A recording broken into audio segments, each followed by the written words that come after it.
TheSmartLocal.com. Hi guys, welcome to Beyond Beliefs. I am Suryan and join with me today is... Sengkuttuvan. I'm currently the chairman of the Hindu Advisory Board. I also sit in the interreligious organization on behalf of the Hindu faith. And we are here to discuss about Hinduism, maybe clarify some doubts that you have. Mr. Senku, to open things up, who is the main deity in Hinduism? Okay, there is no one particular main deity per se, but when you construct a temple, the temple is always based on one particular deity. Like this temple is based on a female deity. And therefore, all the other deities around it is the demigods, as we call them. Now, all these things are built upon a particular text called Puranas. The Puranas are half mythological, half historical. So they build up stories, but they teach you a lot of virtues by storytelling. That's what Puranas are. So the temple deities that you see, the pictures and everything, they have all Puranic laws. You see, every one of them are doing some form of action. Yeah. That action is all told in Puranas. Okay. So a space is constructed to bring and harness these energy points. So they've got texts, and temples are built according to a particular text called Agamas. Agamas are texts on how you build this temple and how you do the rituals in the temple. When you talk about something divine or something godly, it is something very abstract. Because in Hinduism, this divine is everywhere.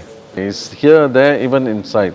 So that is the fundamental understanding of Hinduism. But how to bring this understanding of omnipresence to tangible terms, that is why the objectifying comes into the picture, where we create something to tether on. But these are supposed to be the baby steps towards understanding the religion. Okay, from what I understand, the deities are just physical constructs that human brain is presented upon so that it can grasp bigger things where they actually cannot. Yes. I see. Because the concept of divine or divinity is something us humans cannot grasp with our mortal being or mortal brains. Is it true that Hindus cannot consume beef? When you say cannot means it comes with a definition that absolutely no. May not means there's an element of reverence to it. Why is a cow revered? Remember, this is an age-old religion. Yeah. It started from agricultural civilization. And cows are the next thing to providing nutrition in terms of milk. From a baby, when it weans off from mother's milk, it goes on to the cow's milk itself.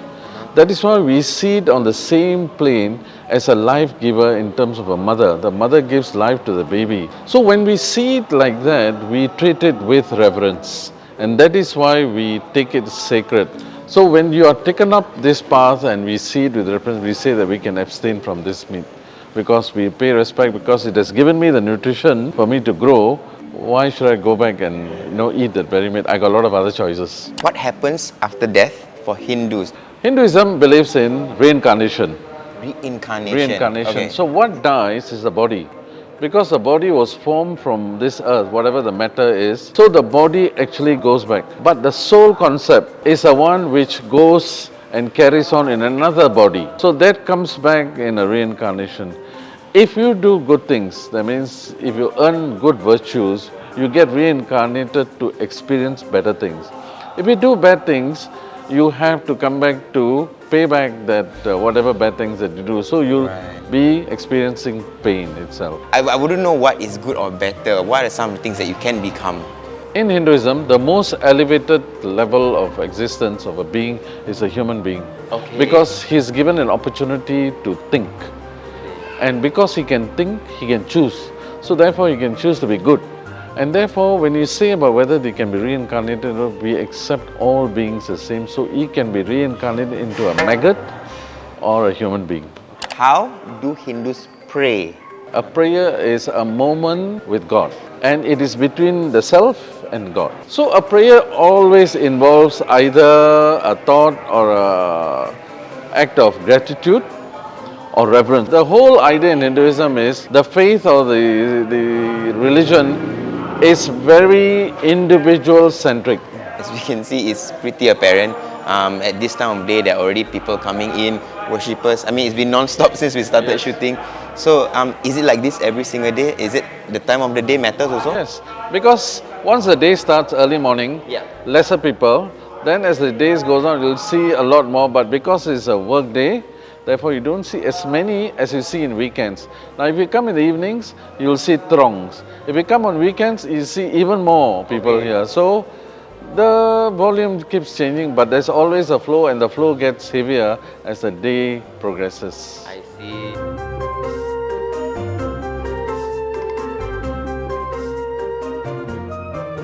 Okay, Mr. Sengku, what is going to happen in a few minutes? The temple is very quiet now, you see, so they just opened up to the public and everything. So before that, they have to prepare the deities in a sense that they have to clean up. As you see, the temple was washed and all that. After cleaning the temple, now they bring in the food, because this is when the food is first preserved. So they start the day with that. Once they start the day, means the calling will be done by the musicians playing the drums and the nadaswaram. That will commence the starting of the prayer. So the actual process of the day starts with that, and towards the evening it will end with that, like that also. They finish with the prayers and with the instruments. With another set of food, or don't have it? Oh, no food, no food. Food. Okay. So the food is only in the morning and in the evening. Basically, it's just starting the day. I see.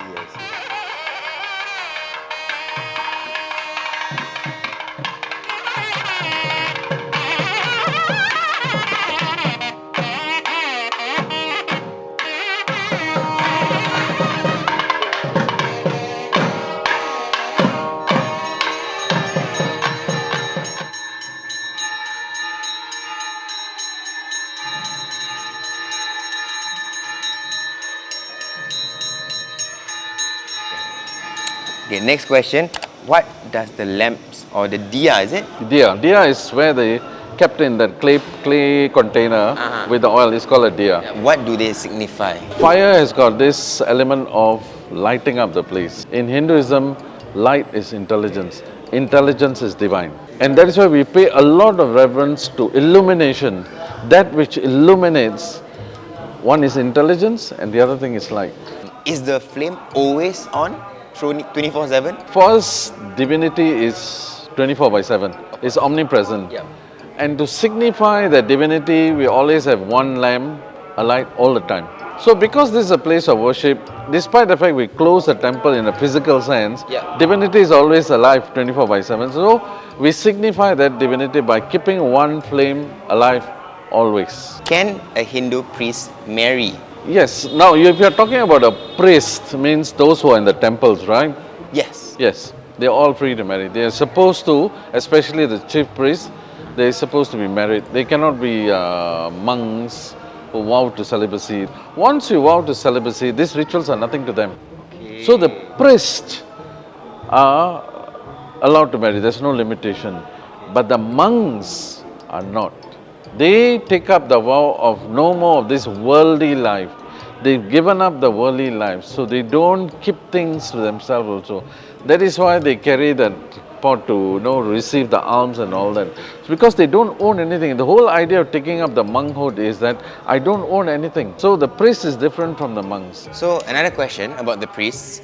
Since we understand that they can marry and have children, and when do they actually stay here in the temples? The priests who stay here, the temple provides accommodation because most of them are from India. Oh. They are here under the foreign religious workers scheme, so they are working from India. So they are not citizens of the country. If they are citizens of the country, they would have homes. They can go back and come back. Why do some Hindu gods have animal features? I mean, I was walking around and then there was some with like, I don't know if there's one over there. Elephant. Yeah. Elephant god. And then there's also I don't know if I see god. monkey. Yes. Monkey god. Yeah. Hanuman. Yeah. Why is it so? Today you look at cartoons, what do they feature? They feature animals and they tell you this then. So when you tell storytelling, you have to put all these features in. Remember, we are talking about an age which is of more than about 3,000, 4,000 years ago. Right. We don't have internets, this is the way you got to bring people's attention, by putting all these pictures. So in a sense, like these animal features are not just put for fun. Like what you said, the elephant is a form of a protector, something to stop obstacles from whatever we want to do. These are also some things that is more relatable to them at that point in time, many years ago. Yeah. But for today's concept, obviously that's why it's more confusing as to why, right? Yes, correct. Because everybody believes they got no time to learn the deeper. They all see the surface. And as they say, don't judge the book by its cover. So when they see something that they believe that that's it, no, there's much more sense. But they need to take time to delve deeper into the understanding. And that's what you're doing.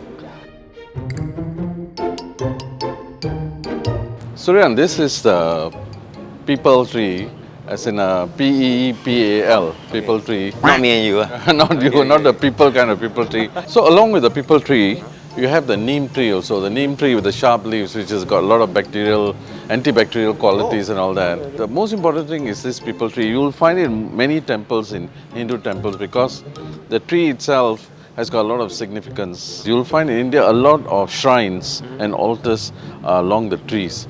So you find the tree is a very epicenter of the temple, which is because it's something living. Right. So that is why they pay sanctity to the tree. And most of the time is either ficus tree or people tree or even a neem tree that they have here, or a banyan tree. I can see a lot of different things being hung. Can you just explain to us what we see here? This cradles, they are actually miniature cradles. See, because it's something which is alive, right? The tree is alive. It becomes a wishing tree also. Oh. People wish for something, and you see, all these cradles is more for progeny, birth of a child. And they tie it to a tree and they spend some time to a tree. See, basically, if you don't spend time in front of an altar, you find a place of sanctity where the tree is such, and then you spend some time and keep quiet and you wish, and they believe that the wish is transported to the deities and delivered to them. That is why I say a tree is important, because tree is alive. The tree is connected with the being around. You see, it's connected in a sense that it takes in the air, so the tree is alive. Right. And therefore, being alive, they could subtly communicate to the tree by just keeping quiet and meditating. So it's like a connection point. Yes, Okay. indeed it is. How does one become a Hindu priest? So the Hindu priest is either through the family, they are a priest family, and they become a Hindu priest naturally because they know what to do exactly. That means the family people will be teaching them, and they keep on the tradition, just going, or they'll enlist themselves into a school. So we talk about preschools, right? Can you find any of them here? No, they're not here. That's why we have priests from India. Most of the temples, the priests from India, because we don't have a school that can sustain by itself. Right. You see, in India, the volume is very big. There are a lot of temples, and they feed the temples around the world. So they can have the schools there, and the community supports them. So they don't have the school of training priests in Singapore. Thank you for watching this episode of Beyond Beliefs, and thank you, Mr. Sengku, for teaching me and enlightening me so much. Now I know and understand a lot more about Hinduism. And as always, don't forget to like, share and subscribe. Ring our notification bell down below and watch our other videos over there. Bye! Mr. Sengku, makan now. Prata, kopi. Come, let's go.